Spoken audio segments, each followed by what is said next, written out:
Thank you very much, Suzanne, Mark, Candace, Heather, and Mark. This wouldn't have been a national colloquium if you had not been part of this. And I think you've given us a rich menu of models and ideas to help us reflect on where to go next. The structure of the day focused on two panels in the afternoon. And the two panels, one from the west and one from the east in Nova Scotia, are intimately connected because they speak to each other in terms of relationships between particularly universities and institutions such as CLB and First Peoples Cultural Council and Indigenous communities. And I think the seamlessness of the last of these two First Nations panels will be emphasized if we have a very microscopic coffee stroke health break. In fact, earlier I said you had to choose one or the other. You couldn't have both coffee and health. Now I offer a third option, which is neither coffee nor health. But of course, if you do need caffeination at 4 o'clock in the afternoon, as many of us do, you can slip out and then slip back. But remember, you don't want to miss what's coming up from Nova Scotia. So again, to the Marks, to Suzanne, to Candace, to Heather, a big thank you. That was wonderful.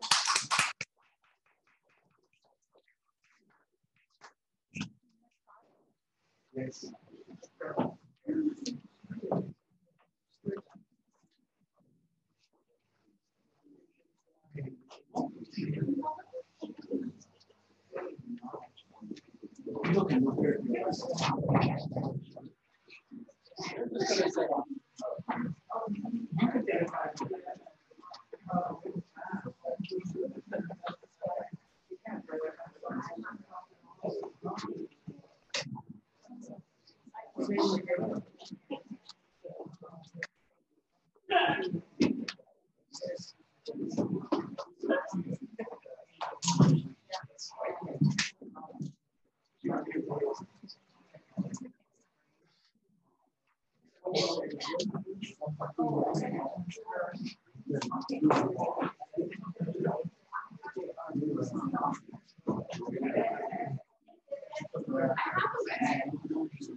Hi everyone.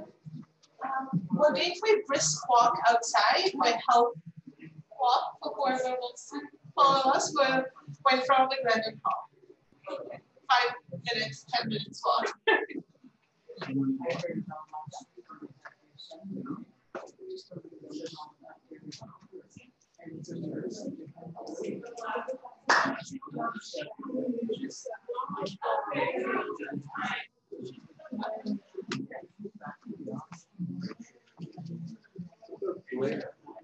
She's unable to come here. She's not able to be here today with us, so we've got to be here. Yeah, she's got to stay home for the funeral today.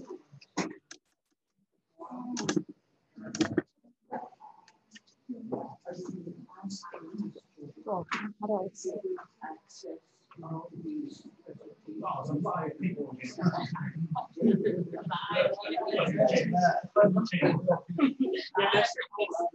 So it looks like they did step out for a quick little brisk walk. So you want to go quickly and coffee.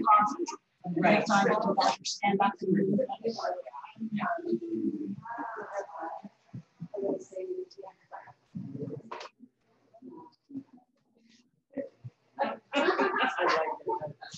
Describes my situation.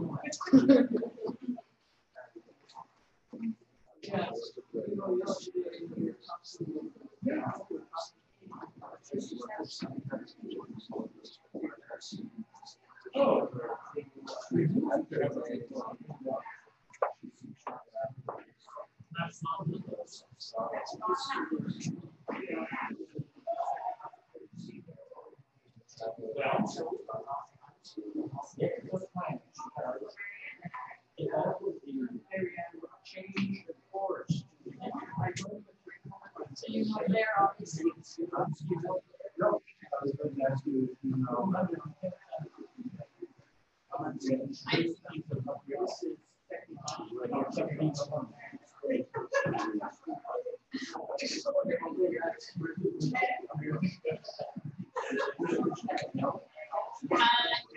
I do my PhD.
What's the one that's like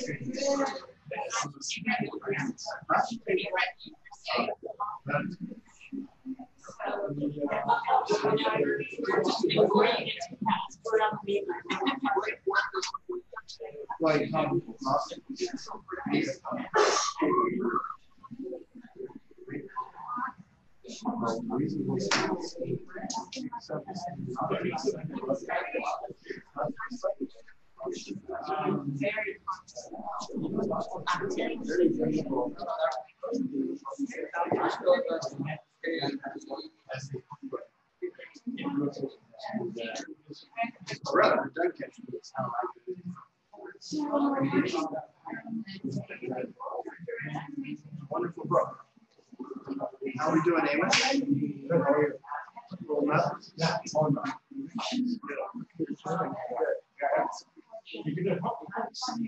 No, I'd like to get it. I'd like to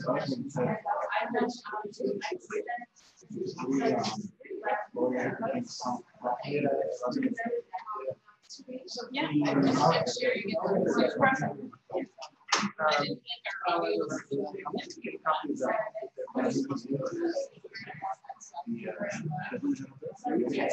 Oh, I know.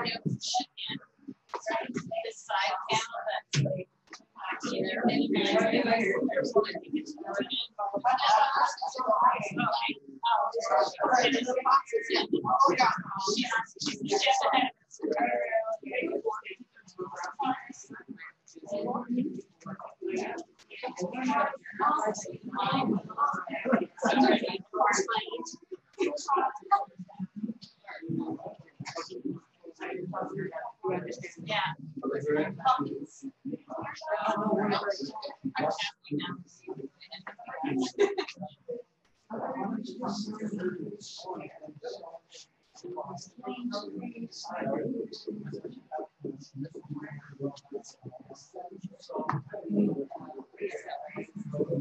So when I choose it, can I choose it? Sure. She doesn't have enough space for civilization. That was before the session. I'm just teasing you.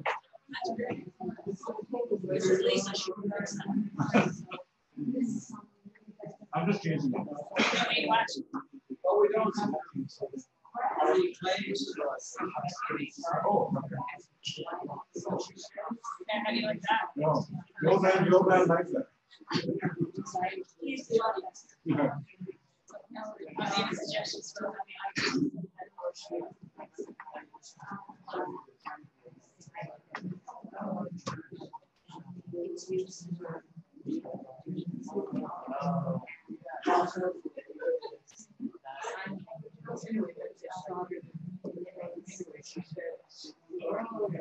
Do you know any university that have, for instance,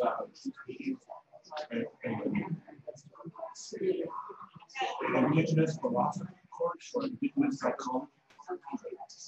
Are there a lot? Now I keep harassing her with experiment that they should be teaching indigenous philosophy. White guys. Our philosophy department is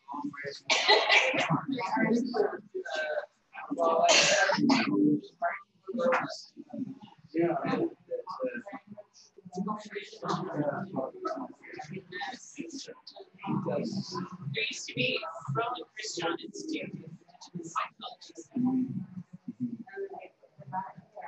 I've heard his name. And yeah, I'm not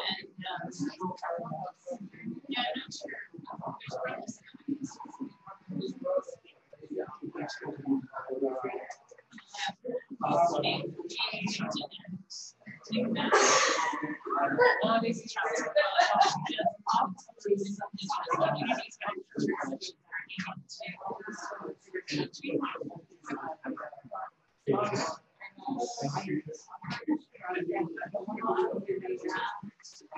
I would very much like to see indigenous philosophy.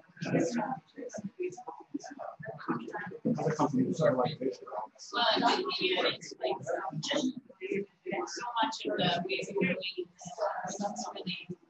points to an epistemology that doesn't get taken up in philosophy courses. So there's so much to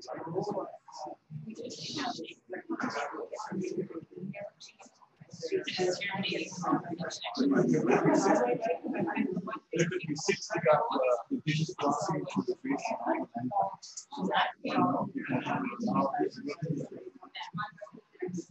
I don't know if we'll see today also. As soon as we get more into this college, yeah, maybe there's no word for dusting. Only dusting, which means our people's ways of knowing her, but it's really about epistemology. Yeah,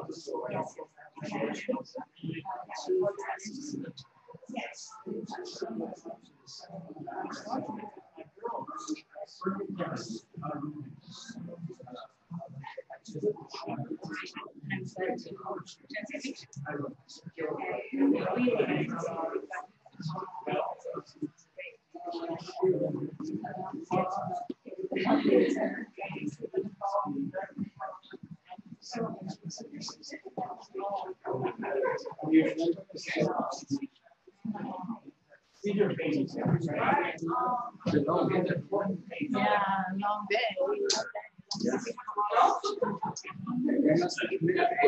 I guess.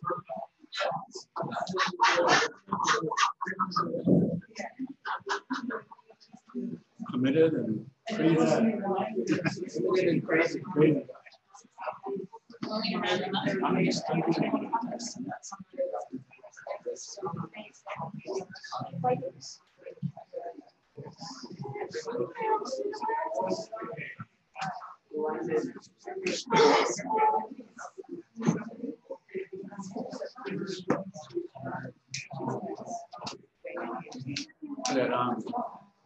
That Harold Johnson was on Sunday.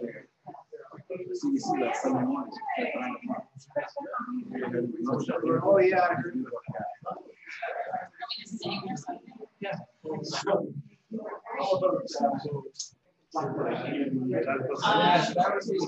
don't know that one, but I might have it. Okay, there was a threat that if you don't come back immediately after your health break, we're going to sing Blackbird in Mi'kmaq.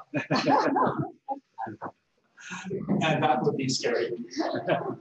Although I have to say, the one line, this is the very moment you were waiting for in Mi'kmaq. It's absolutely sensational. I was thinking of it as the subtitle for the book project, and the publisher said, well, I don't use non-Mi'kmaq, so I'm going to get angry, so we don't do it, but it's a good idea. So we're flying from Vancouver and Edmonton all the way over to Antigonish. And the late afternoon panel is interestingly three-dimensional, is present, and it's going to be an exciting example of the experience of St. Francis Xavier. Okay. Good afternoon. The title of our presentation, recently changed, is Partnerships as Ways of Strengthening and Reclaiming Language and Civilizations. Lisa, among other things, is very handy with technology, because if we could not have gotten our slides up to do this, the only thing we had was 4 little puppets. So we have a puppet theater. These people will replay later, but luckily we don't have that happening. One of our panel members, unfortunately, who's listed in the program, Blaire, GOULD, who's a member of this, is only First Nation and the director of Kina'matnewey, an organization that you'll hear about in this presentation, is not with us because of the death of a wonderful language activist, which Lisa will speak about in a moment. So we'll be sharing this presentation together, and Lisa will bring an introduction to us. So in Blaire's absence, I will, in my best Mi'kmaq, make some remarks and give some acknowledgements. Wadasulti Egmalidaje Kula London campus Gisco. Megadata McDonald Wegiskaliek Kula Det Mahamiga Toronto. The Squidgino Anishinaabe Kodmashoni Huron Wendat Mississauga Métis. Megadata Mac Squidgino Unuk. Onwida Sink Onwisink. Ak Mahamiga Migamagi Dan Dleawik. Malganuma Sultanage, Ak Abunama Doltinage. Ankoy Wisip Mahamiga, Ankoy Wisip Uxiramuk. Anki de Demego Elizabeth Giskuk. Gay Gina Muex Sip. Anki de Jimko Wigwach, Ak Bidapul. Gisuk. Ankoyajik Giskuk Akiachu Sitnogama. So I just basically said we're happy to be gathered here at the Glenview campus today. We give honor to those who are sprung from and interconnected to this territory of Toronto, the Anishinaabe, the Haudenosaunee, the Huron-Wendat, the Mississaugas, and the Métis. We give honor also to the Olnu people, the Mi'kmaq people, to their language, their ways of knowing, and the territory of Mi'kmaq from where we come. I ask that we come together and learn together, that we help one another. I asked also that we take care of these territories and that we take care of the earth. We remember today especially Elizabeth Paul, the woman on the screen, who taught us all. She was an incredible language warrior, and her loss hits home the importance of language revitalization right away. We think of her family and her friends, and I ask Creator to watch over them today and always, all my relations. Thank you, Lisa. The project that the journey that we are going to share with you today has been ongoing for quite some time in the history of our institution, St. Francis Xavier University. We've been partnering alongside Mi'kmaq communities for more than 20 years to advance reconciliation and language revitalization. The communities that we have been working with have developed a remarkable set of experiences for children and youth that have gone long ways to decolonizing the schools. 20 years ago, when Mi'kmaq Kina'matnewey was in its infancy as an institutional educational authority, only 30% of Mi'kmaq students in Nova Scotia were graduating from secondary schools. Today, the province where the Mi'kmaq communities are, the schools under the Mi'kmaq Kina'matnewey have the highest on-reserve graduation rate in the country at 90%.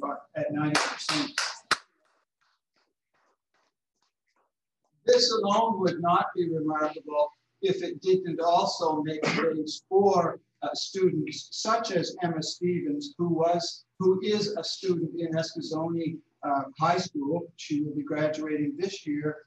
She's the young woman who, alongside her teacher, who is a graduate of our university and a community member, and this teacher's father worked with Emma to translate Blackbird into Mi'kmaq. How many of you have heard this song on YouTube? Or, yes. So, play it at the end. Yes. So the other thing, contextual piece that is important is the communities and Mi'kmaq, the population, the Mi'kmaq population of Nova Scotia is a relatively small population compared to the Indigenous population of Ontario or British Columbia or most other parts of the country. But it is a remarkable story of small communities working together, and we share. There are in the vicinity of 2,500 students across 13 communities that are a part of this system, so it's not a lot of students, but we will share some things in relation to it. The 20-year plus partnership, we want to focus on what has been a deliberate, intentional, and set of multiple actions and partnerships that have led the Mi'kmaq language revitalization through Mi'kmaq Kina'matnewey, and the 20-year partnership between our small university and Mi'kmaq Kina'matnewey, which is a unique Mi'kmaq-led educational governance organization. The program where the three of us work is the Faculty of Education. I have been there since the beginning of 1995. I returned to my home province of Nova Scotia after working with the Dene, Cree, and Métis in northern Saskatchewan, where I learned far more than I taught. But I returned to Nova Scotia. And at that time, St. FX signed an MOU with the Mi'kmaq community leaders and committed St. FX to offering seats in its new 2-year BED program to qualified Mi'kmaq people. What was remarkable at that time was that MOU, unlike many partnerships, wasn't about quotas. It said that we would not alter or lower the entrance requirements, but that we would accept every Mi'kmaq applicant that applied that met the admission requirements. And so we have since that time. The work that we have done has been about decolonizing the teacher education program so that the students, both the settler students and Mi'kmaq students, could experience this. We have credentialed Mi'kmaq teachers to teach in provincial and band-operated schools, and the first important step that is to building capacity. We have had a clear commitment to addressing the historical and contemporary imbalance in power relations between Mi'kmaq and non-Mi'kmaq communities, and hence focusing on the school achievement. None of this would have happened without many language warriors, some of whom are not with us today, including Elizabeth Paul, the late Elizabeth Paul. But we wanted just to share a little bit because it is a good example of how there was such incredible community strength available that was brought to bear on this partnership. Bernie Francis, for instance, who's a very well-respected linguist who helped create an orthography that has been used extensively to create literacy in the Mi'kmaq communities in the written form. And books and materials have been written. Sister Dorothy Moore, who I first met when I returned to Nova Scotia, who was well positioned at that time in the Department of Education in the very first days of the province taking a hold of Mi'kmaq services. Then some of the many curriculum writers, the late Helen Silliboy, the late Elizabeth Paul, Mary Rose Julian. The Grand Captain of the Mi'kmaq Grand Council, the late Alec Denny, and Dr. Marie Batiste, who some of you may know, who advocated for the language and made the space for many of the policy pieces that were possible.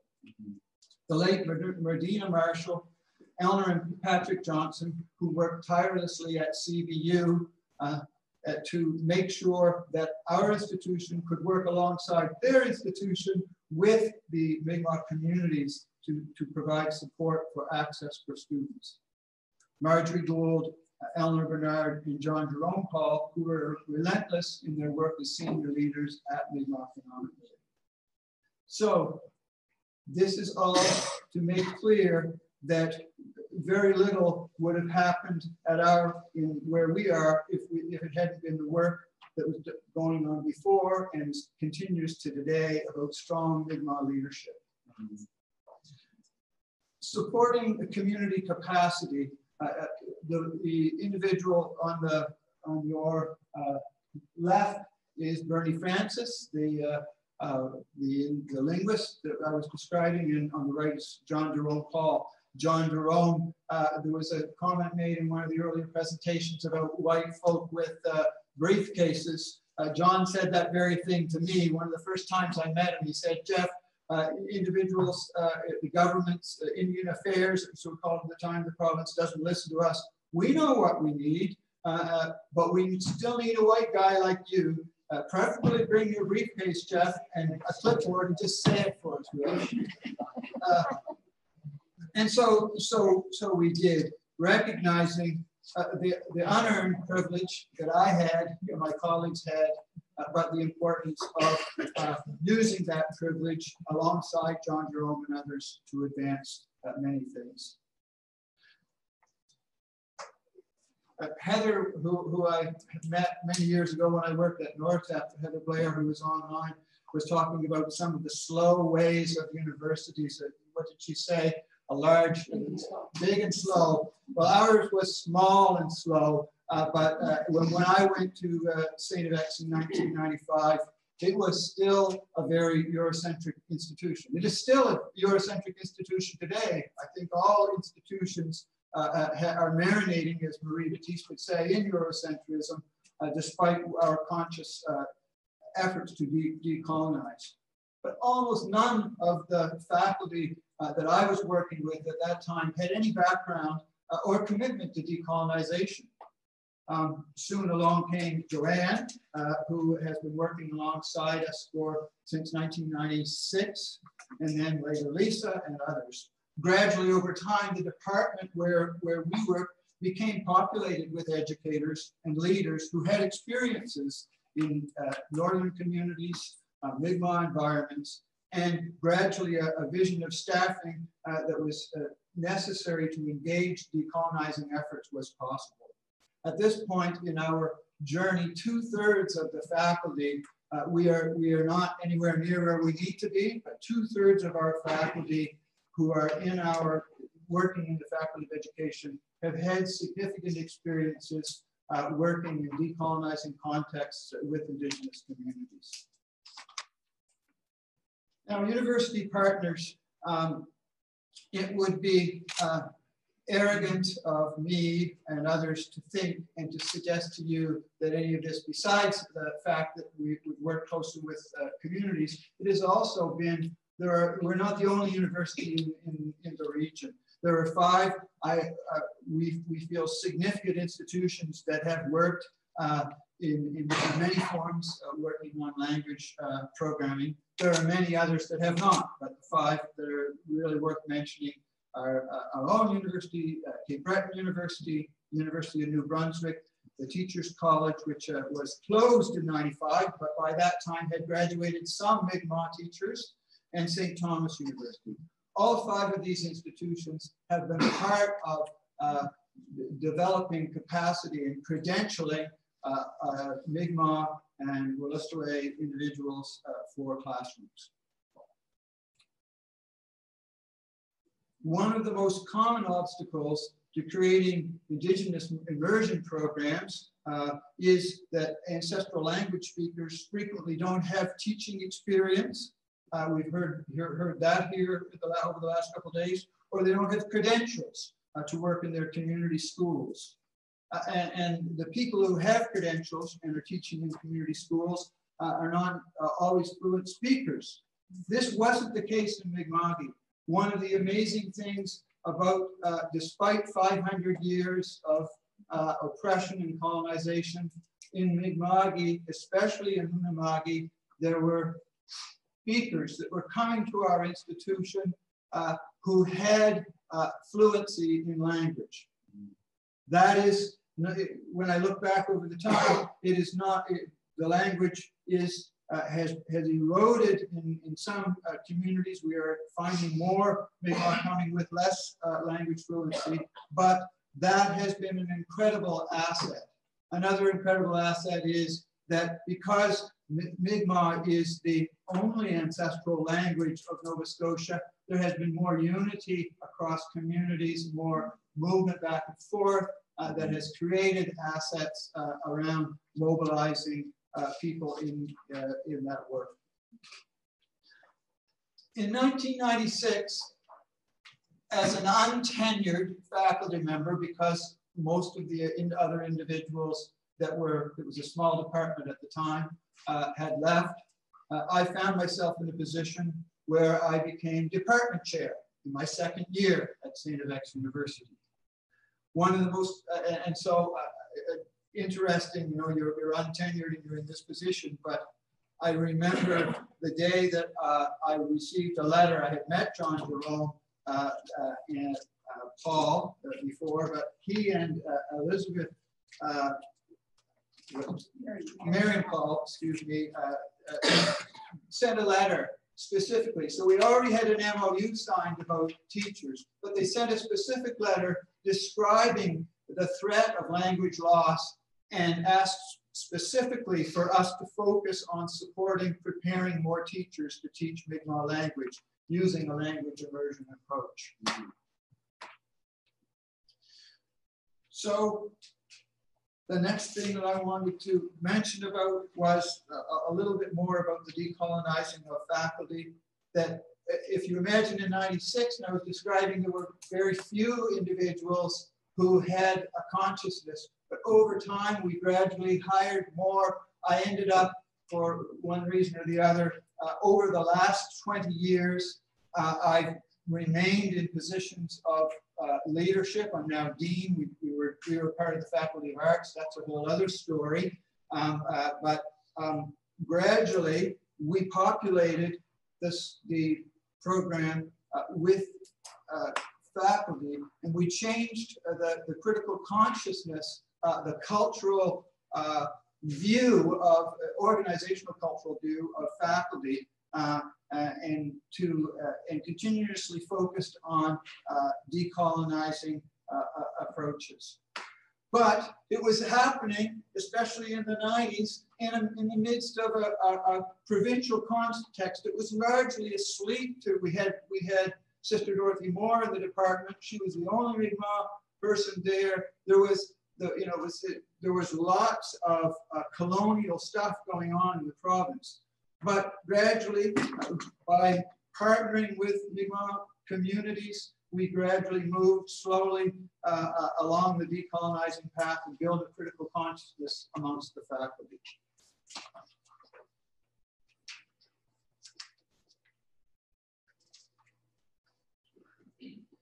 So I mentioned earlier about Mi'kmaq Kina'matnewey. There are 13 Mi'kmaq communities in Nova Scotia. Five of the communities are on Cape Breton Island. On Cape Breton Island, the Mi'kmaq language is the strongest. The further you move away from Cape Breton Island, west towards and in Bear River, the other end of the province, near in Digby County, which is almost into New Brunswick. The language is there are really no. The only speakers there would be individuals that would have married into the community. So Nova Scotia is a small province, but it's long and narrow geographically speaking. And those 13 communities are spread, and so the further away you get from Cape Breton, the more the language is challenged. But one of the things that we did was right away when Mi'kmaq Kina'matnewey was formed in this very early time is that was significant, that we partnered with the communities, and we've always gone to and asked the communities of the type of programming that they wanted. And Mi'kmaq Kina'matnewey would come to us and say, these are the kind of programs that we want, and we work together on that. But what has been amazing about the success, academic and Indigenous identity success, is it's been Mi'kmaq Kina'matnewey has populated schools with Mi'kmaq people. And so that central goal of ensuring that Mi'kmaq people are working at all levels of education. If you were to walk into the schools, the Waigama First Nation, for instance, where Lisa worked, it would have the highest population of masters of education, credentialed teachers in Nova Scotia. And they are all Mi'kmaq. So it's an example of a community and a system, an education authority, credentialing and educating and building capacity. Andrea Bear-Nicholas, who is a very well-respected academic scholar, Indigenous scholar of language, Maliseet educator, language activist. In some of her early work around 2001, she asserted that ancestral language reclamation, revitalization may be a community's single most important act of self-government, governance, and self-determination. Certainly the Mi'kmaq have felt that and have been working diligently to reclaim language. So, Indigenous schools with Indigenous teachers. Our collective experience alongside Mi'kmaq Kina'matnewey has shown us that to actualize language reclamation and revitalization, schools must be staffed and led by speakers of the language who also have an understanding of how to teach the language and use it as a medium of instruction. Often those are not combined. So collective action then builds capacity. It's the collective forces. In the early days, there's been some really great work done on the Yupik teachers in Alaska in the whole decolonizing work there that we read early on. It was very inspiring. And one of the things that work shows is that the university partnership played a crucial role in building teacher capacity in that school and allowed the school to build its bilingual program. So our work has been a lifetime of collaboration. A decolonizing vision has to be collaboratively developed, clearly articulated, and widely shared among partners. And trust has to be cultivated among partnering organizations. And it takes time, and time is required. And the Comp in '93 reminds us that real participation may even mean a lifetime of collaboration. So I'm going to talk a little bit about some of those partnerships and what they look like. And one activity that kind of brought us to kind of try and write about this work was I myself had the privilege of working in Nunavut, and then I came to Mi'kmaq, so I had kind of this sense of two different jurisdictions. And one of my colleagues who worked with me as well in Nunavut was Joanne, who's done continued to do a lot of research up there. And we realized we had two schools that we could do a comparative case study. There was a school in Clyde River. The principal was an Inuk, and I was working with the school with a Mi'kmaq graduate in Waikagama. Relatively the same size. They were both led by Indigenous women.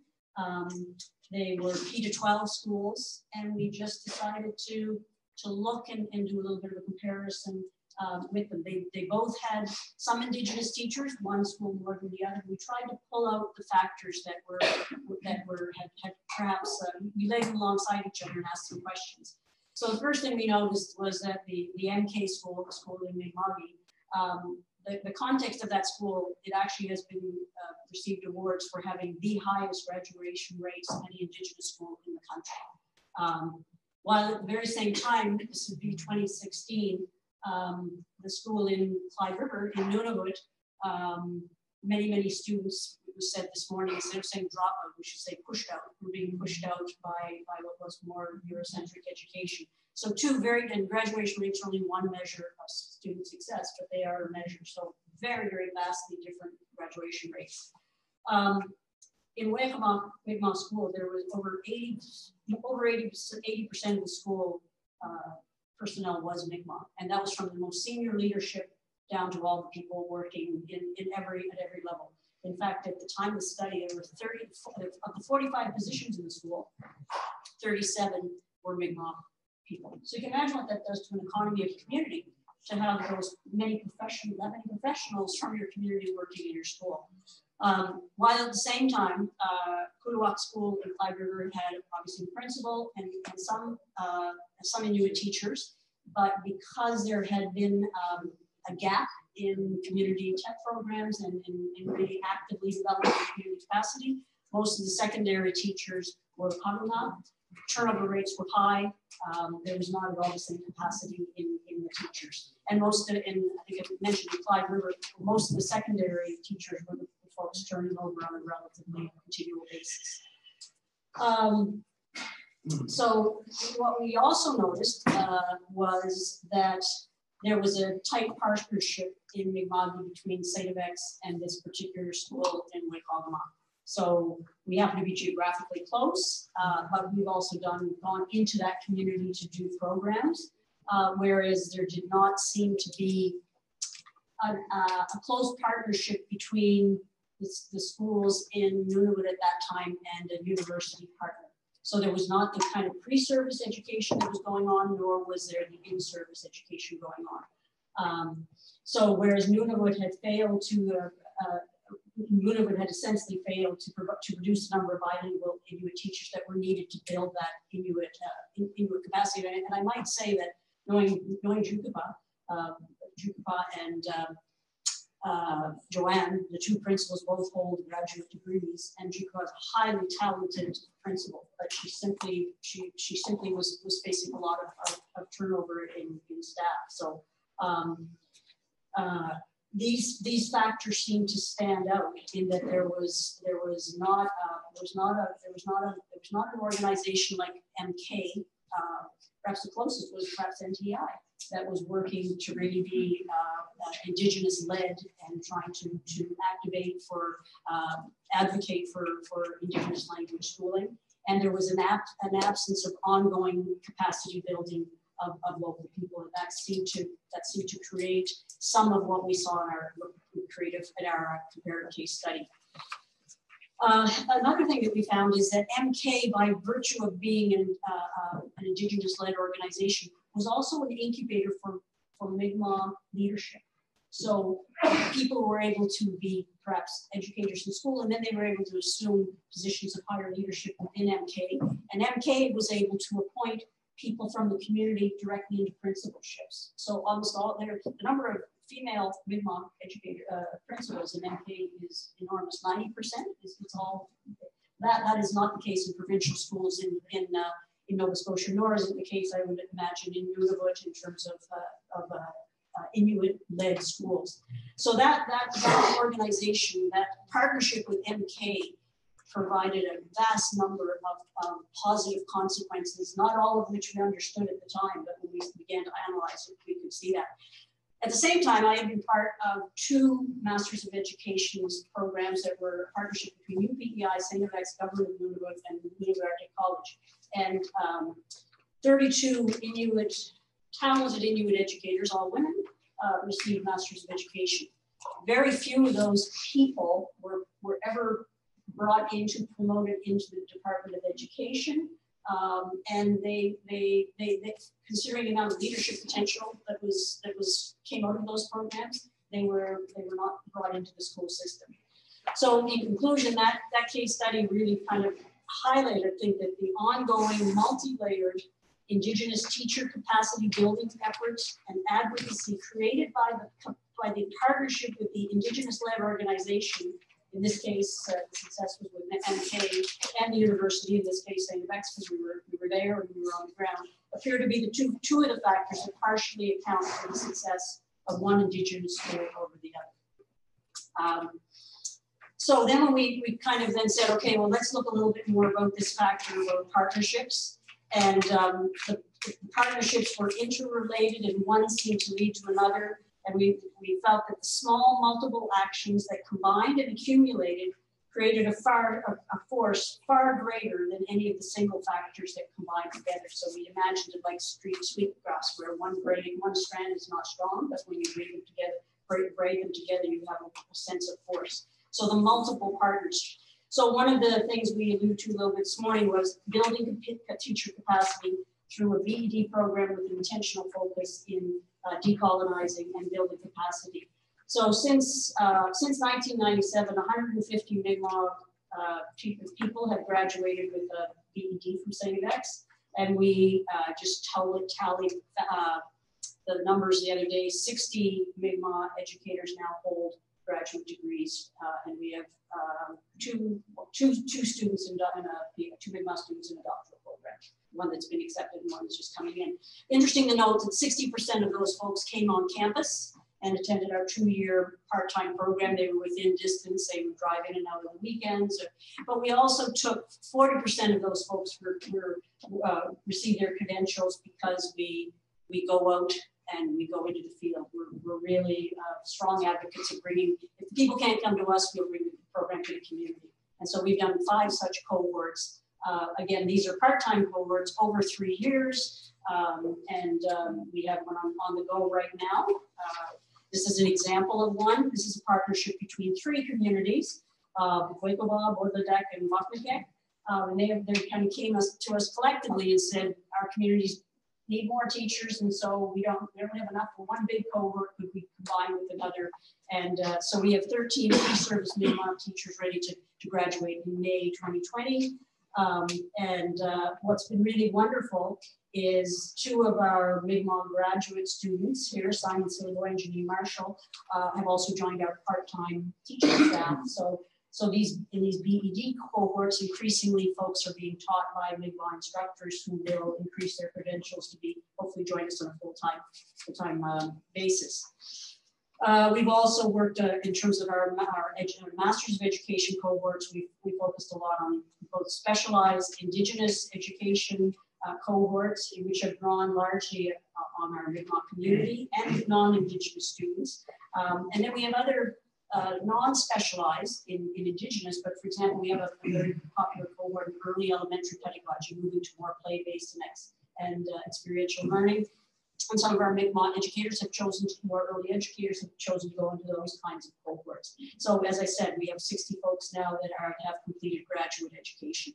And in some cases, there are 5 of them from the same school. So you can imagine when you dump 5 people who just come through a specialized cohort and decolonizing education into your school, that your school moves you can decolonize way quicker than you can if it's 1 at a time or 2 at a time. And so people like Lisa, myself, Elder Jane Meter, a Métis colleague that works with us, we all have come from different contexts, whether it's Inuit, Mi'kmaq, or Métis. This was another example of a partnership. I'll talk a little bit later in a moment about the Mi'kmaq Language Conference that St. FX hosted for over 13 years. But at one of those conferences, one of the principal of the Mi'kmaq Immersion School, she wrote on a napkin over a buffet saying, we have teachers, but we need, not all of them understand immersion pedagogy. Can St. FX do a 30-credit certificate, post-degree certificate in Mi'kmaq language pedagogy? Jeff wrote it on a napkin, and then he gave it to me. And then over 2 years, we were responsible for creating a Mi'kmaq language pedagogy certificate for people who already had their degree, were working either in band or in band schools. And in one case, there was an immersion school, so they were strengthening their pedagogy. And you'll see a picture of them. There's 26 of them there that graduated. So they're all credentialed. They all have a post-degree certificate now. Barbara Sillaboy was a community language advocate and warrior, a tremendous educator. She did a lot of she helped us with a lot of the coordination, and all but one of the instructors in the 10 credit program were Mi'kmaq researchers, activists, educators. So tremendously important work.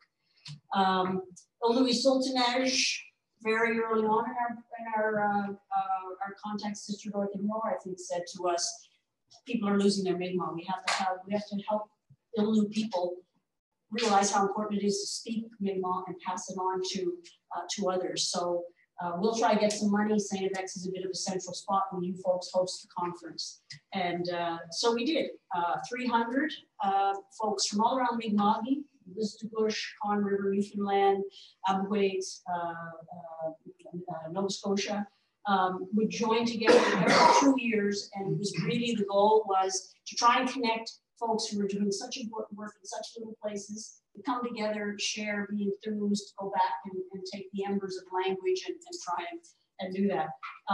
So it was a great partnership between ourselves, Unama'ki, the Nova Scotia Department of Education, and at that time it was Diane, so that's what now Nancy. But those folks put in the money, and St. FX put in-kind labor. And it was probably the best thing we ever did, because as faculty, we put up the signs. We did what you just done for this colloquium, but for 300 people. All the grunt work was done by our faculty. And it built such great relationships for us. So it really was a place of capacity building where we could share the best and most exciting practices that were being done, because alone everyone felt very weak, but collectively everyone felt strong. And I'll give you a lovely example of just communities that were trying so hard. Con River, Newfoundland is a Mi'kmaq community. And people can tell you the day the language died was when a certain priest was assigned to that community, and it just stopped. And it was isolated, and so the language was very, very, very threatened. And Bertie Francis, who Jeff talked about, who created the orthography system, is also a tremendous musician and singer. And the community asked Bertie to take the ferry over from Cape Breton to Newfoundland and create a little Mi'kmaq choir. And at first they had a hard time getting kids to go to the choir because kids didn't really want to even self-identify as Mi'kmaq because there was not much to be proud of. So at one of the first Mi'kmaq language conferences, a choir from Con River took the boat over and opened our first conference. And people who saw that, who had more language capacity than Con River had, went away from that thinking, well, we can do that at least, and we can do more than that. And the Con River kids who came and sang felt really validated because all these people were, so that happened 18 times over 13 years. Every second year, 300 people came on campus. One year, we had the gall to put up a teepee. And people were thinking, what's a teepee doing on St. X? This was like, 1999 or something. It was well before things were happening. So things like that, the conference itself built the capacity that it was everyone's job who could to do work with advancing language. So we had some researchers. It was whole crowd from Listigwish that were doing work. People that were doing work on dictionaries, elders came and they just occupied a room and people went in just to hear the elders talking to each other. Things like the total response, physical response pedagogy using puppets and Mi'kmaq were used. So I think what Louis Sultanege did for our reputation was that we were people who were going to put our blood and sweat, maybe not our minds because we didn't have the language capacity, but we could make it be a place where people could come together. And the quote, I think it sums it up, is that Louis Sultanege moved Mi'kmaq communities from feeling powerless about preventing language loss to feeling powerful and hopeful that Mi'kmaq language could be nurtured and revitalized. Importantly, and we didn't expect this, it really helped us as non-Indigenous faculty to develop relationships with community that most of us didn't know. And we did that by, one great story is when the caterer didn't show up and it was late in the day and we had a high number of Mi'kmaq people with diabetes and people were tanking because their sugar was dropping and we had no caterers and we were going around with teapots and I have a wonderful image of our dean going around with a teapot trying to, like it was whatever it takes to do what we'll do. I remember another time putting signs up by the highway where how to get into, like we were really doing the work of servitude, but I think it helped us both meet and know and be alongside Mi'kmaq people, and it engendered, I think, some trust that maybe we could be good partners. That we could walk along together. Another partnership was, again, because we were starting to create trust and we had some, the four partners of the Mi'kmaq, the band schools, the Department of Education, Mi'kmaq, Unama'ki, and St. X. There was no language foundation document within the provincial department, of course. And so we worked together as a team of teachers with people from each group, and we decided to try and tackle a foundation document for Mi'kmaq language. And it was kind of a political decision on the part of, I think, Sister Dorothy on the inside and from MK to publish this document through the Provincial Department of Education because it would serve to legitimize the Mi'kmaq language as an academic subject in the eyes of Mi'kmaq parents, teachers, and community. Because there was a lot of, can we really do this Mi'kmaq thing? Parents were really afraid. They had been, very colonized, and so they weren't sure. So that project was really important. All of this work started with a request from the director to Marion Paul to try and think about did Eskazon have enough capacity to have a Mi'kmaq immersion school? And they came to Jeff with that specific question, and Jeff rightly said, I think you do have the capacity. I think we can make the capacity happen. And so it began in 2001. The community created a Center of Excellence, which was alongside the school, which produced some of the resources that needed to be created in Mi'kmaq. And in 2016, they moved into this beautiful building. And there are 26 Mi'kmaq speaking teachers on staff from kindergarten to grade 4. All of the teachers have at least a BED, and many of them have an MED with them. There's a story in there about that. Oh, at one point, Star Paul, who you saw early on, actually Elizabeth Paul, the late Elizabeth Paul's daughter, took up the legacy of language work, STAR found that people weren't coming to immersion in the numbers that they should. And so STAR took it upon herself that people were afraid. I mean, if you don't know language immersion, you think, well, what's going to happen to your English if you learn in another language? There's that common sense kind of thing, or it's not common, but so STAR took it upon herself to make a placemat that showed some of the really good news about language immersion. And she went from door to door in the community of 3,000 and handed these to parents and said, you know, you really should think about putting your child to immersion. And the numbers kept growing. So it was really making the road by walking, to quote our friend Ferrari. So what we realized early on was another partnership we needed was that of research, because colonization had created the overpowering narrative that English was best and English only schooling and all its form had really just served as a vehicle to steal languages from the community. So many Mi'kmaq parents and community members needed to become better acquainted with the success of Indigenous language immersion models so they would feel confidence. So because we had only Sultanage, that little bit of research coming from the communities could be shared at the Unama'ki Sultanage conference, and we would be talking about how many kids are in kindergarten this year, what's the reading level like. And so we started doing research with our own BED students, and we created a booklet in 2005, which we just went down with the community, took pictures and wrote up best practices in immersion. We called it the Red Book, and it just became a model for here's ways that you could do language teaching in grade 1, grade 2. Very low cost. Final slide. We continued to build capacity through thinking about doing research on what was happening. So two, Star Paul and Sharice Paul Gould became master's students, and they actually did their master's thesis together, looking at the student achievement, fluency, and identity of Mi'kmaq immersion students, and it's a beautiful piece of work. Following that, the following year, we did a program funded by the Atlantic Chiefs, the Atlantic Policy Conference, where they asked us, along with our graduate students, to look in depth again at the Mi'kmaq immersion model, but also TOBIC in New Brunswick had done an immersion school to do some more research on that. And then from there, we did presentations with our grad students. We went to FEL, we went to the Indigenous Teacher Education Conferences, we presented at Unama'ki Sultanage. So everything kind of kept circling around. So once you started it going, it was really quite powerful. And STAR most recently had a chapter in rethinking bilingual education from the United States because they were interested.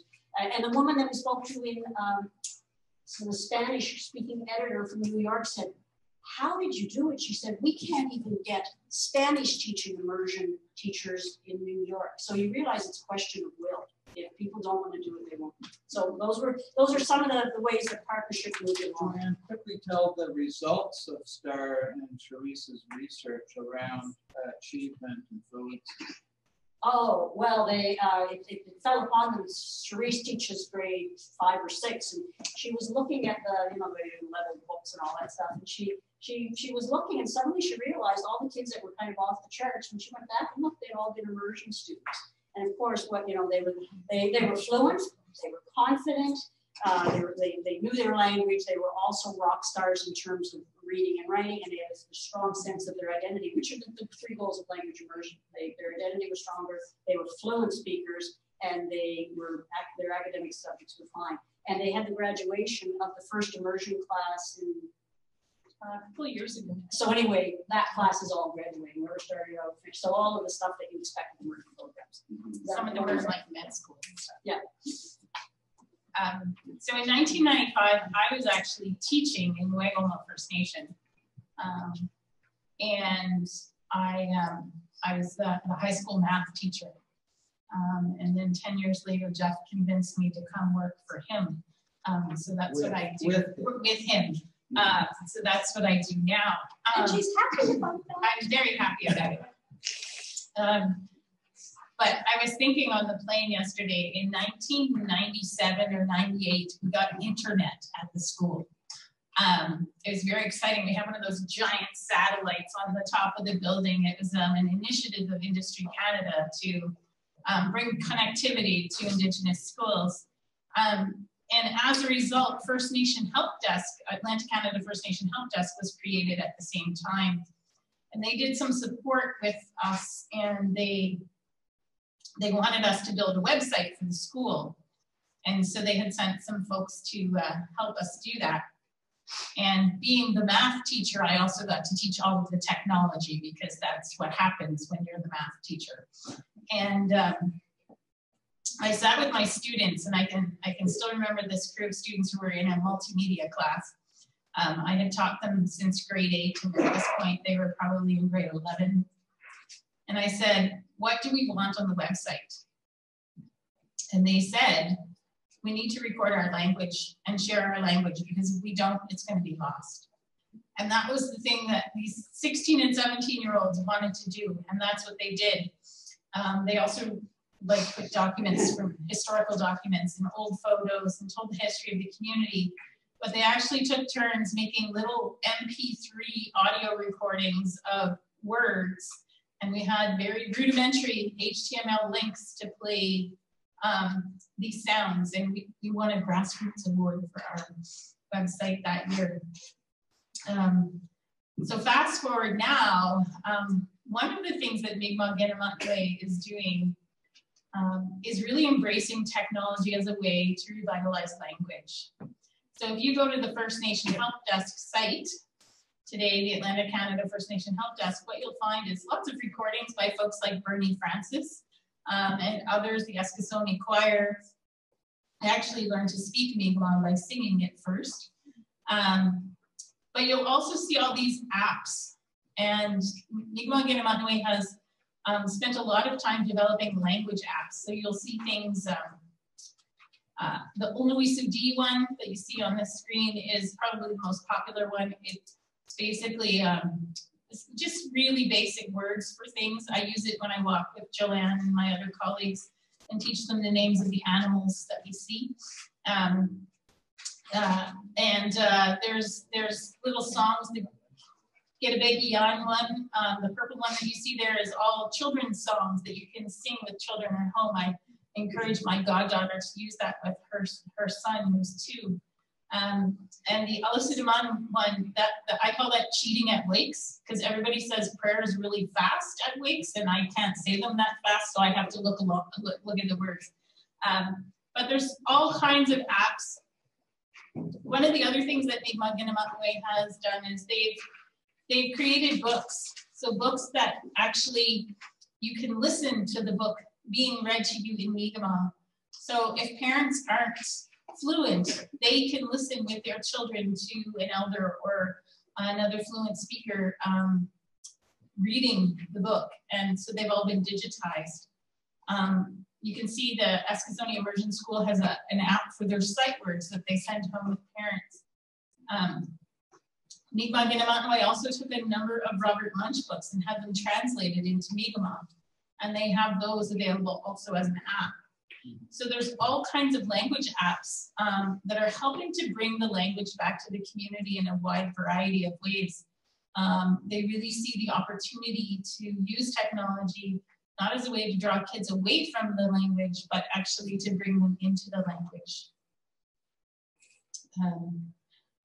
Another initiative, you see I have my here, my group of little friends. We have big puppets like the one you see. I've taken Ollie out a few times on the plane, but she decided to stay home today. But I did bring my little friends with me. So I'll introduce you to them. The moose here is Andale. Andale is our oral language assessment moose. We have an app that does oral language assessment with Mi'kmaq students in English and Mi'kmaq. The next one, Galolin, she's a fox. She's one of their friends. Aliette, the bear, she is our math puppet, and she is being rolled out this year to schools to do holistic math assessments with our students. And then Victor is a beaver. He likes to build things. And there are storybooks, as you can see, that are available. I have a few of them here. Joanne's going to hold them up. All of these are designed to reflect Mi'kma'ki, so they look like Nova Scotia. The experiences, the characters, they're written in English and Mi'kmaq, and they're available at the schools. They're also available through an online portal where you can access the ebooks. If your parents at home and you want to use the ebook, you can do that. So a big piece of this program is actually the assessments. So as you can see there, we have Andale discovers his voice, and Aliette discovers her numbers. And these are our two assessments that we're working on right now. The other characters will eventually have their own assessments. But these are holistic. So a big part of this is actually an interview with the parents or the caregiver, the teacher, the child themselves, and even community members. It could be an elder, it could be a grandparent, it could be somebody from the community who knows the child, or it could be many people. And what the surveys do is actually ask kids how often they do things outside of school where maybe they can develop either literacy or numeracy skills. So, you know, in the numeracy one, for example, we ask them how often they build with blocks or do puzzles at home or play board games or games like Waltus, which is a traditional Mi'kmaq game. And there are also assessment activities that we do. They're designed to be both easy for the teacher to use, but also for parents as well, so that it can help support parental engagement. So there actually is an online portal where parents can log in and access resources and activities that they can do with their kids at home. Maybe it's like playing a game of I Spy where they get to use their language, or maybe it's telling a story in Mi'kmaq or listening to an elder or singing a song using one of the apps. Or sorting or baking or any of those kinds of things. The apps themselves also have opportunities. You see on the screen, this is a screenshot from the oral language assessment where the kids use the pictures to tell a story. And so they can put the pictures in any order, and then they have to tell the story that goes along with the pictures. And it's recorded and assessed using rubrics. And in the math one, we have all kinds of math adventures where they solve problems, and they actually will go on a picnic and they have to solve some problems and pick some berries and make some Luskinnigan, which you might call bannock, but we call Luskinnigan, for the picnic. And it gives us a picture of children's thinking in terms of both oral language and numeracy. So you see a shot here of a teacher. This is actually taken in the immersion school, and she's using Andale to go through the app with one of her students. And this is a picture of what the back end of this looks like, where parents and teachers can log in. When the kids do activities, they get little leaves on their tree, and the tree grows as they do more activities. It also gives the teachers a real understanding of where their strengths are, so that we can do strengths-based planning in schools. In my own work, excuse me, I've had a cold forever. In my own work, I've also used the language. So as the math teacher in Wegoma, I went to the elders in the school and I said, I want to learn the language. For me, it was important. I am the granddaughter of two Acadian grandmothers who never spoke a word of French to their children because they didn't think they should. And in one generation, our language was lost. I relearned French, but it's not the French of my grandmothers. So I understood language loss in a very personal way. And I wanted to learn Mi'kmaq out of respect for the community. What I didn't realize is that it was the best professional development I would ever have as a math teacher. My first kind of learning was going to the elders in my school and asking them to teach me how to count, because I was the math teacher, teach me how to count. And they said, great, what are you counting? And I said, what do you mean, what am I counting? And they said, well, what are you counting? I'm like, I'm just counting. And they're like, but what are you counting? And I realized then that the counting words are actually quite complex because we count animate objects different than inanimate objects. And if you were to go to the Listicus Mi'kmaq dictionary right now and look up 3, you would find 27 different words there for 3. There are things like 3 animate cylindrical objects, 3 inanimate cylindrical objects, 3 animate spherical objects, 3 inanimate spherical objects, 3-legged, 3 years old, 3, so many things. And so I realized that counting was very complex.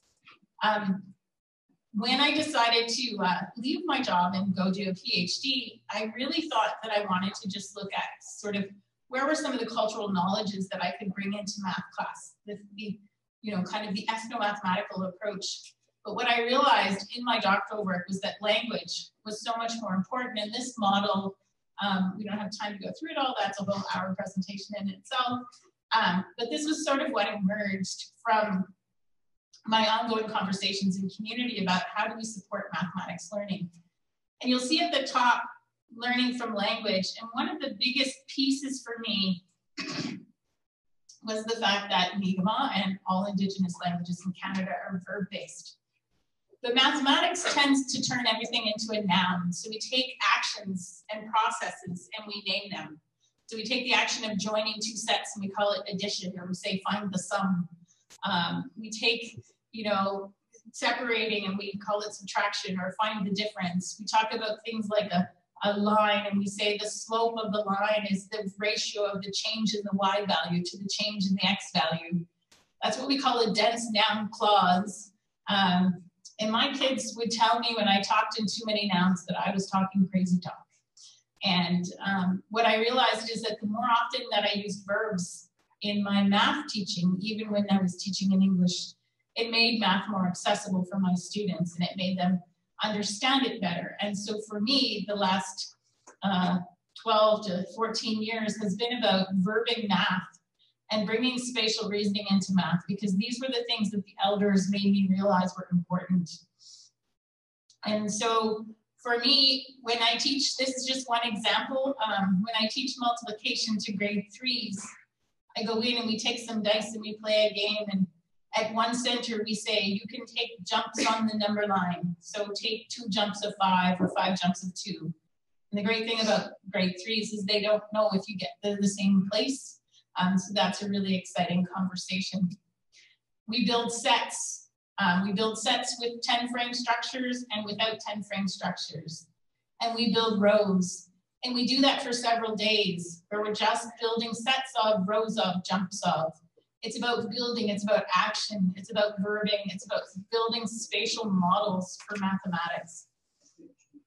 And then we come in and we do story problems with the kids, and they're able to figure them out. And they still haven't heard the word multiplication yet. And they get excited. This is a couple of shots. The little girl that you see with her hands in the air had just figured out that 5 sets of 2 and 2 sets of 5 were the same thing. And I mean, when a kid gets that excited about commutativity, you know you're winning. So what was really interesting though is the students after a while started to say, well, this problem, I just had to build like 3 4 times. And then I had to build 2 5 times. And then wait a minute, this is just times. And that's when we can introduce the concept of multiplication, because mathematicians name everything. But knowing the language has changed how I teach mathematics. So there's so much power in what the Mi'kmaq would refer to as Unama'ki, the ways of knowing of the people. And so bringing Unama'ki, which is embedded in the language, Unama'ki, Unama'ki has allowed me to transform mathematics. And it has been a truly rich experience. So that's just one example of how the language is so much more than just revitalizing language.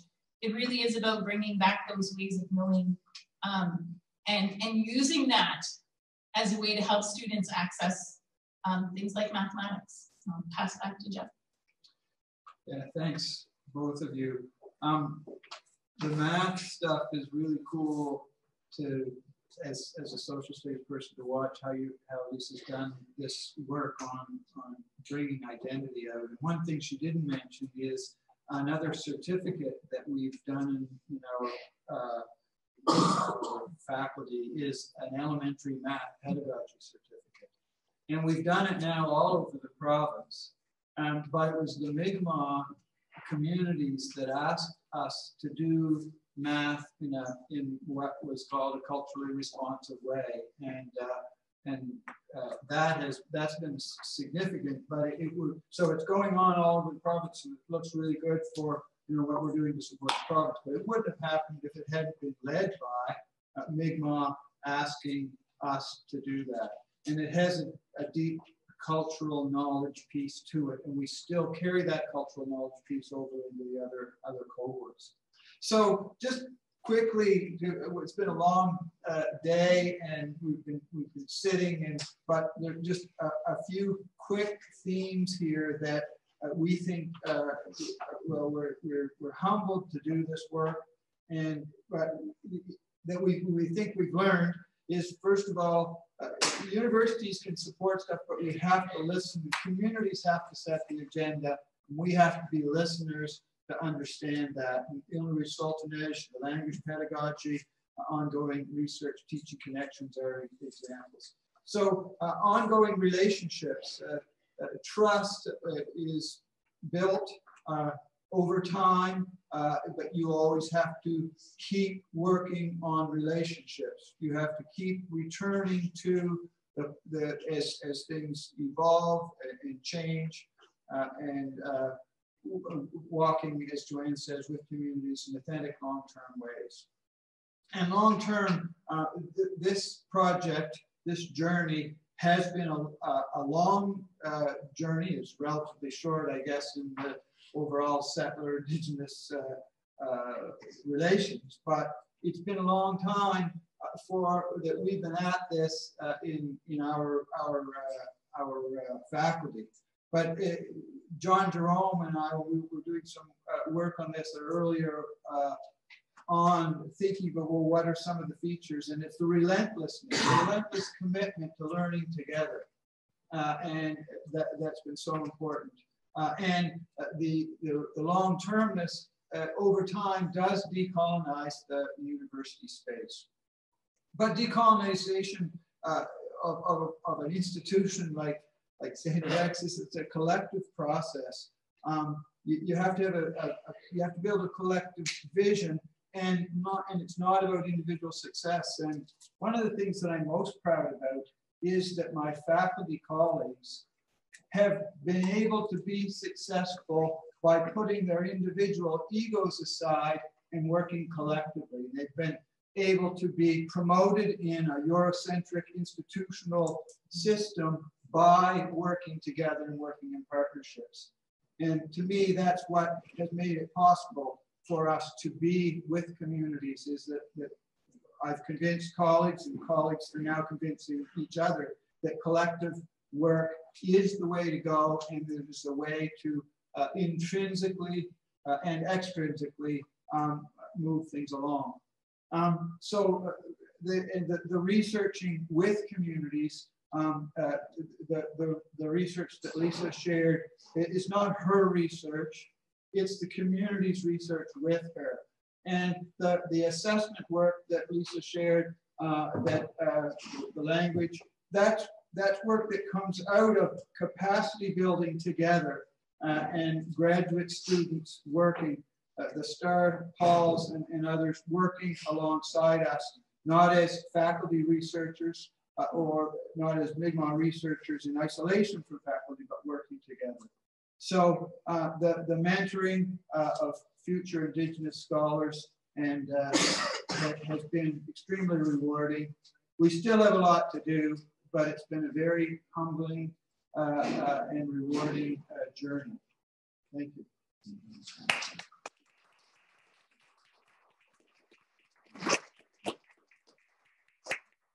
You know, look to our time, because I know there's other things we have time for question. Let's I know there's ask time the people who are yeah. running this. Sylvie and Priska, what's the situation regarding dinner? I think we've got 15 minutes. 20 minutes. Okay. Let me check if So 15 minutes is a moderate this question and answer period, I think. Aluki mentioned to me that when she looked at today, she saw the Arctic Ocean in the morning, the Pacific Ocean in the early afternoon, and the Atlantic Ocean with all that fog around. That's what Unama'ki means. The land of the fog. In fact, I've been told that people in Distribution don't use the alphabet used in Unama'ki because of the fog. So we have this triangle, coast to coast to coast. And it seems to me that we have picked up so much from each of those three coasts. And actually those three coasts talk to each other. Not only because people have experience in two of the three, but there is so much to draw on the synergy between those three that gives us a kind of holistic sense of what needs to be done. I mean, for example, we know that Fiona was working in Nunavut for a number of years and set up that Masters of Leadership and Teaching with 30 or so graduates over 2 or 3 years. I taught in one little piece of it. And I don't know how many people, maybe you know, how many graduates of that Masters of Leadership in Teaching from the University of PEI, but taught in Nunavut, how many actually were ever incorporated into the education? One. Okay, one out of 30 plus.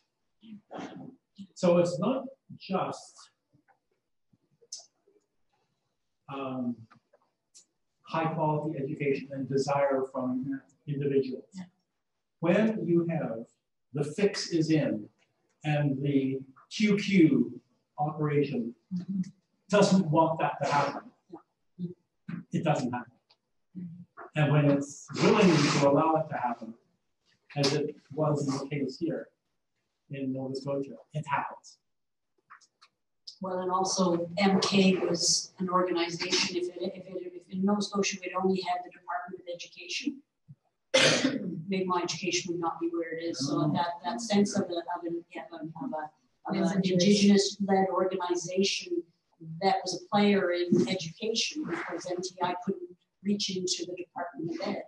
But that MK became both the incubator for that knowledge they received. It received those people, it mentored those people, and it also had a hand in schools. It said, I think this person should be the principal.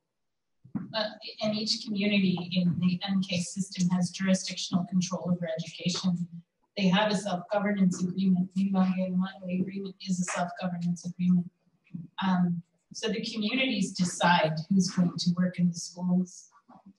When I was teaching in Huevoma, I went to the ball field one day and became the principal of the school, which happens sometimes. I asked if I had applied. But so I was the principal for a couple of years, and my commitment was to stay on until we found a Mi'kmaq principal. And I replaced myself as a math teacher with a Mi'kmaq math teacher, and I replaced myself as an administrator with a Mi'kmaq administrator. And communities have been able to do that. Someday, hopefully, I'll replace myself as a researcher with a Mi'kmaq researcher. But the communities have been able to do that, to have jurisdictional control. And when you have the communities making the decisions, then those are the decisions that can be made, right? That's the possibility of having jurisdiction. So help me understand the relationship between the, let's say, MK as a network of communities across Nova Scotia and the role of the federal government in that Mi'kmaq Education Act, I think it was, the Mi'kmaq Act, that gave some additional support or recognition to MK, but MK pre-existed that act, isn't that correct? No, the act, there were certainly some band-operated individual schools before MK, but MK MK as what is called an education authority that drew together 12 communities to think about the collectiveness of doing things was an act of legislation. But the act of legislation, which was extremely important, was preceded by capacity of leadership, some of the individuals that we shared there. But in the early, and so, you know, when you look at it today, it's a very powerful organization within Nova Scotia. But there were lots of times of great fragility. The early agreements were severely underfunded, and so that's one of the incredible things about that development was the leaders like John Jerome Paul and Elmer Bernard knew that they had to convince universities to help. They didn't have the money to do the research, to get to build up the evidence on more funding and a number of things. So the partnership was a way of mobilizing a collective that went beyond the actual communities. Yeah, when I went to work in Wegoma in 1995, they had assumed jurisdiction from the federal government as a locally, like a band-controlled school in 1993. And at the time, they decided they would add high school. So previously, the school had only gone to grade 9, and the kids went to public school for high school. So I came on in 95, the year we added grade 11, and then in 96, 97, we had our first group of grade 12s. We had 5 kids graduate in 1997. Took 5 hours for the graduation ceremony. So. But at the time, every community was negotiating individually with the federal government for funding and resources. We were severely underfunded. It was like, here, have control over your education, spend your 50 cents however you want it. And so that's when communities decided to start working together. There used to be the Mi'kmaq Education Authority at that time, which eventually became MK. And it was the act that sort of gave them jurisdictional power, but they were beginning to move to a collective because they knew, the communities knew they had to work together in order to build capacity. And so they left the Indian Act and substituted the federal law allowed them to substitute Indian Act for local responsibility. The Mi'kmaq Education Agreement takes over where the federal government.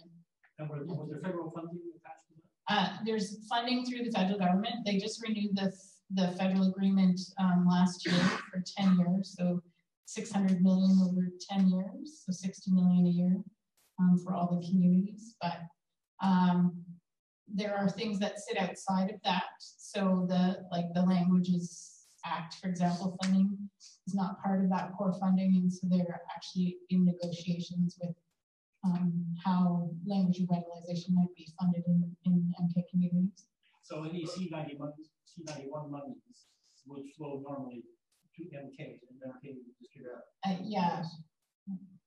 But one important thing to note, though, is that Indian Affairs, even after the signing, found ways to clutch onto control. And a lot of the work I did in the early years, especially when the first agreement was signed, the second agreement was signed in about 2001 or so, was help. I can't get into all the details here, but it was incredible the colonial way that they were still calling for accountability, which was actually in the legislation to say that they couldn't do, but they did it anyway because they didn't know any better, because that's what they were doing, and all along. And there have been other programs like the First Nations Student Success Program, which funded second level services at MK, which weren't part of the original agreement. And in order to continue to access those, they had to show their scores on provincial assessments. So it was still that way of the feds trying to control, but that now is each iteration gets a little better. but you know.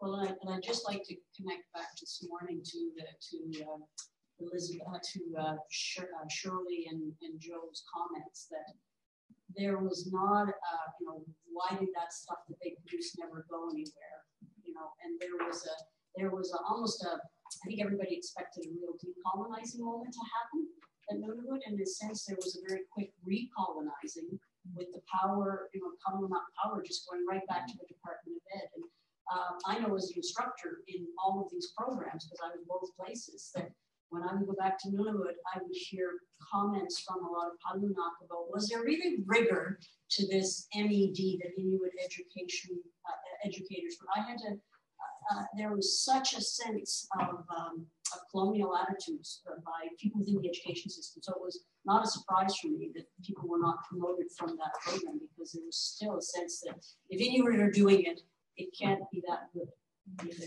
And there was never that feeling about the Mi'kmaq. Well, one of the things we did is we put the Mi'kmaq students in the same program as the white settlers, and then they couldn't criticize their own friggin' program because, you know, we used the system to disrupt this racist view. You know, I mean, there was still a little bit of that, you know, as there will be, but never to the same extent. And I can tell you that I just finished, I taught Indigenous education, our Masters in Indigenous Education Cohort 3 last summer. And there were 12, I think, Mi'kmaq educators in there and about 6 non-Mi'kmaq educators.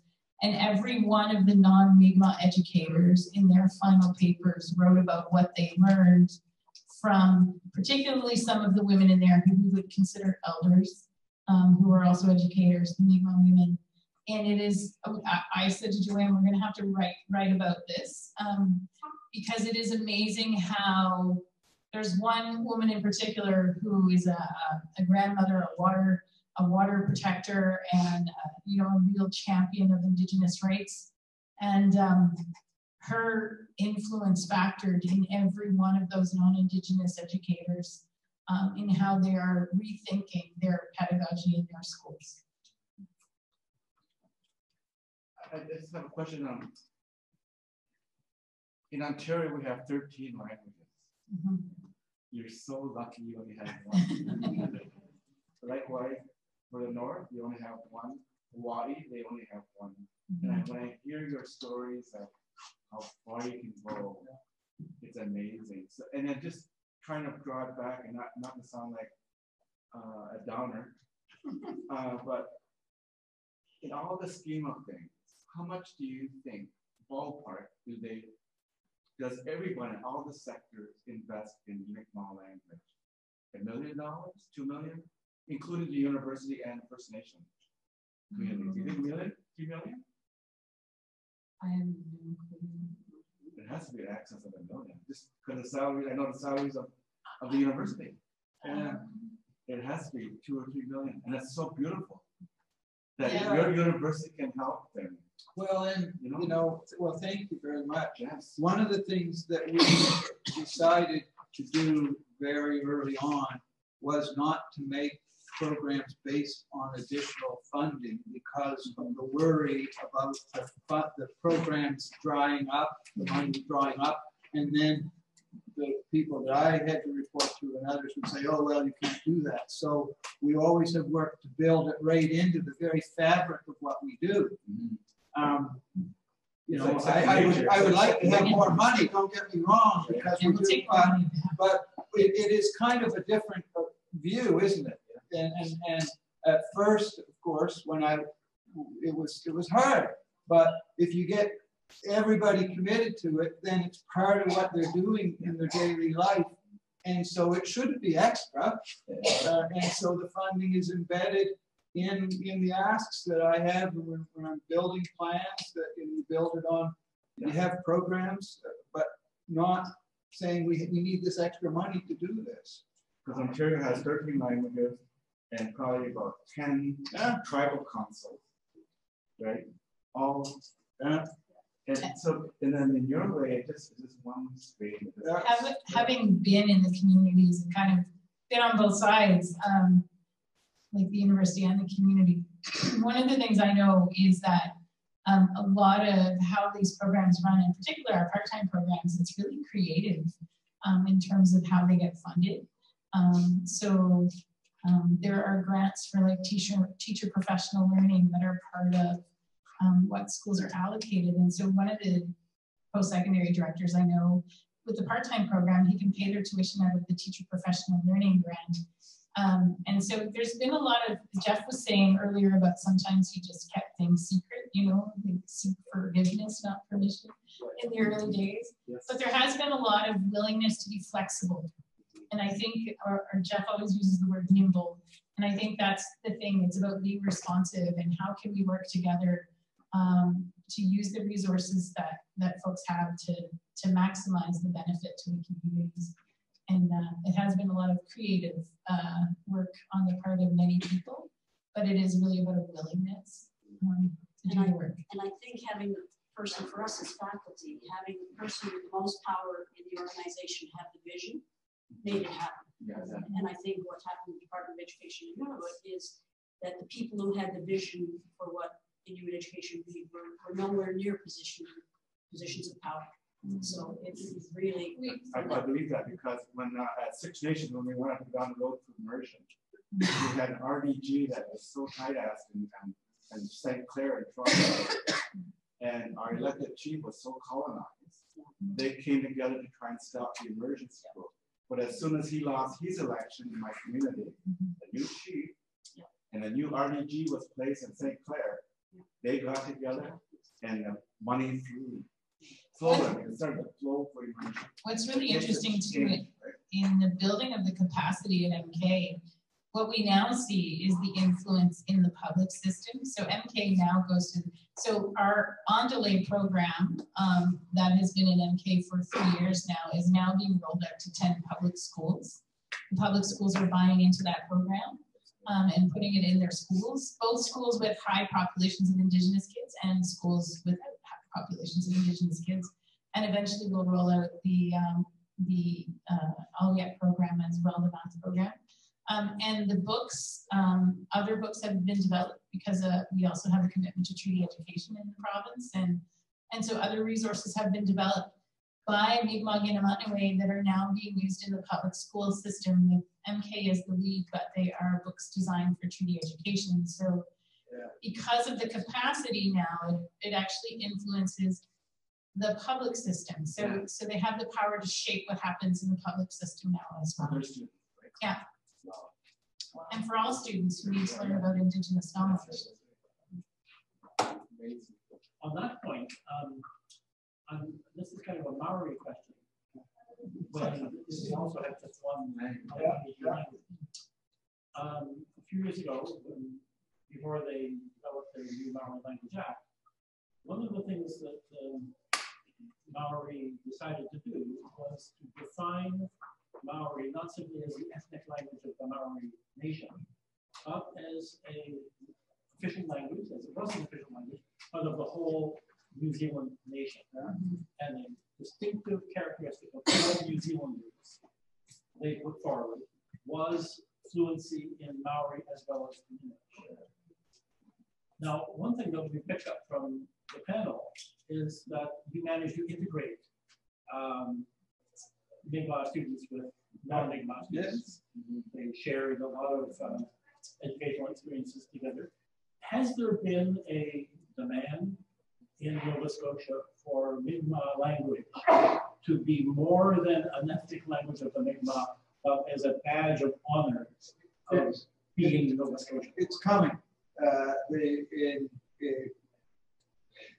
The challenge is that it's coming because other departments in the university that have more direct responsibility for language are taking this up across the province.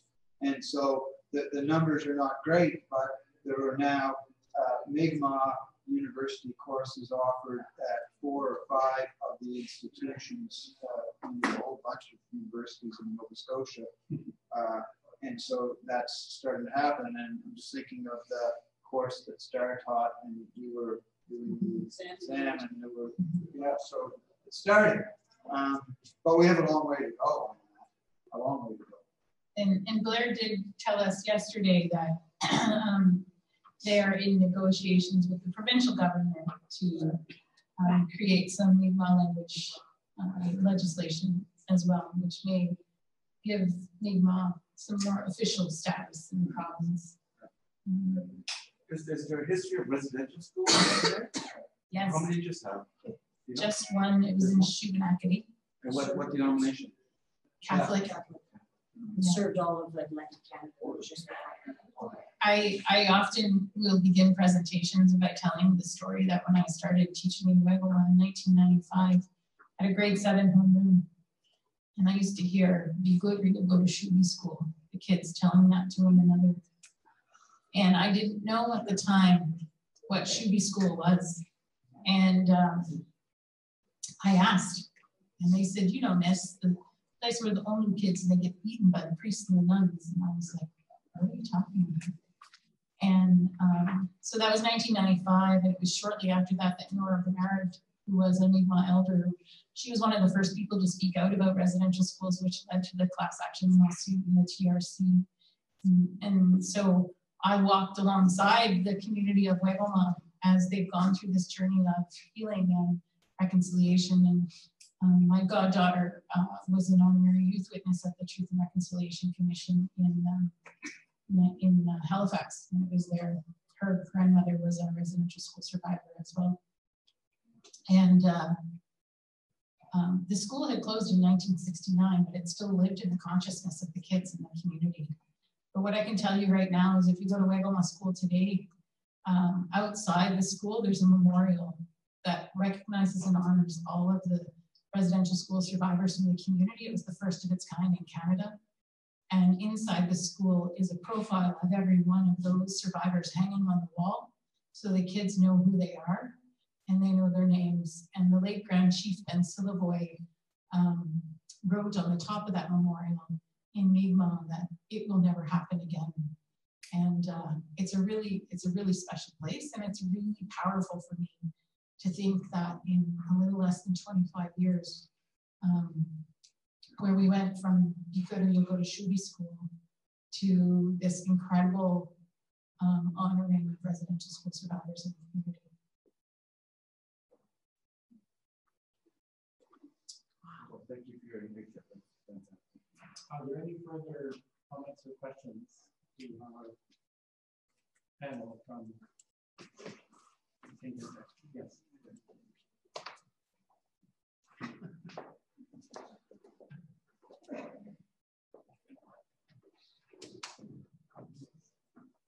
I'd like to commend you on the work that you've done.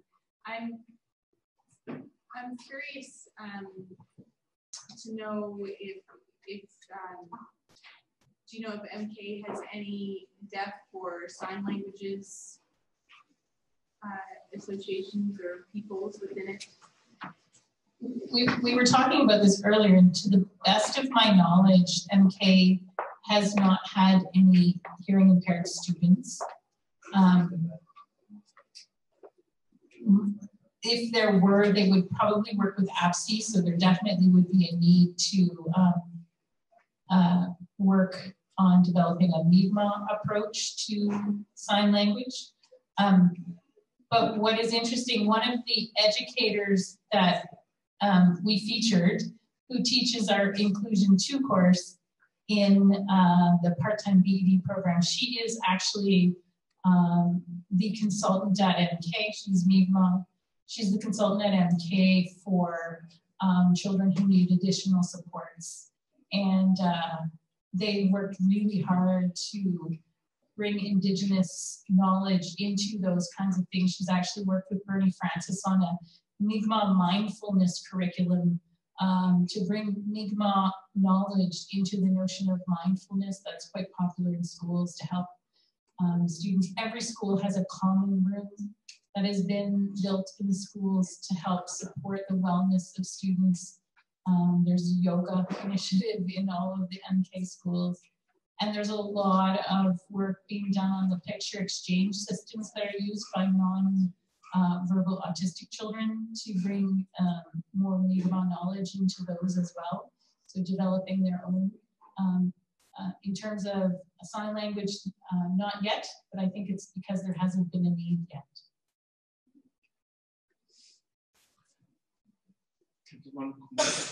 Are all the master's level, are they all bilingual when they graduate? Are they bilingual? Not all of them. Not all of them. A good chunk of them? Good chunk of them are speakers. We've been talking a little bit about that as we've been here. Yeah. So many of them, there was somebody who talked about the course for silent speakers. And we do have a lot of our teachers who are understand but don't speak as much.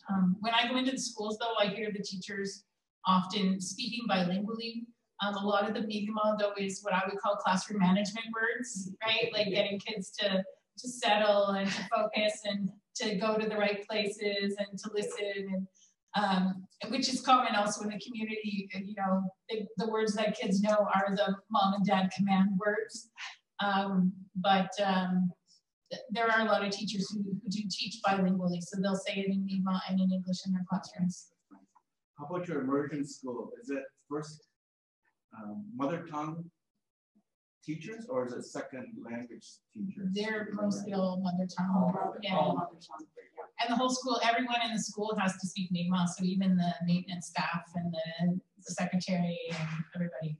The phys ed is in Mi'kmaq. There's a great story out of the, before the immersion school had its own school, it was part of Escazone Elementary Middle School, so it was one stream within. And the vice principal told us early on, the vice principal usually deals with issues of behavior. And she said, I never see the immersion students because they know the language, they know how to carry themselves. So it was just amazing. Yeah, they're all speakers. In that slide, in one of the Indigenous cohorts, we had a woman who was teaching out west, and she saw the slide of the Mi'kmaq school with 26 credentialed bilingual teachers, and she just wept because I think she's the only Cree in her own board, wherever it was. It's quite amazing. When we first started immersion at Grand River Six Nations, there were parents who would give testimony in the springtime and say, I have a child in the English stream program and one in the immersion stream program, and there's a marked difference even in the home. Yeah. One will say, it's not my turn to do the dishes. It's not my turn to do the dishes. Mm-hmm. The other one gets up and helps. Yeah. Just a difference, she said. I thank you, she said. I just would like to make one comment about sign language that is I think you will find it very interesting, Mrs. Hiring, that we have a faculty member whose first language is sign language on our faculty. He grew up he can hear, but both his parents were deaf. And it has been a very important part of our program to have him alongside us in his ways of being, and I just thought you might be interested to know that. Mm-hmm. Yes, go ahead. I just have one quick question. And the question is, when looking at some research, I found a reference to if children had at least a conversational use of the language, there was some sort of picking up on your comparative study, there was some sort of research done, and they made reference to it in BC, that if the children had at least a conversational use of the language, that there was lower incidence of suicide. And so I don't know if anyone's familiar with that study or if that was something that you found also in your research. Michael Chandler's paper. Michael Chandler. Yeah. Okay, yeah. Thank you. Yeah. I think Laura Williams has also taken that up too. Yeah. Dr. Michael Chandler. Chandler. As you may suspect from the older being waft through the building, dinner is ready, but I think you would want to join me first of all in thanking this panel for a very inspiring.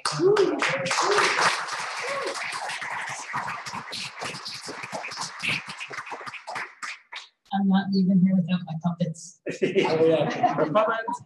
I saw they're made in China. I have them.